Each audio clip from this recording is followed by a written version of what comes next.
कराची में आइंदा 24 घंटों के दौरान मौसम गर्म और मरतूब रहने का इम्कान है। महकमा मौसमियात के मुताबिक शहर में कम से कम दर्जा हरारत 23.6 डिग्री सेंटीग्रेड रिकॉर्ड किया गया।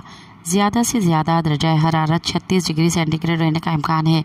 महकमा मौसमियात का कहना है कि शहर में अभी हल्की रफ्तार से हवाएं चल रही हैं, जिनमें नमी का तनासुब 99% है, जबकि कराची में दिन में समंदरी हवाएं बहाल हो जाएंगी।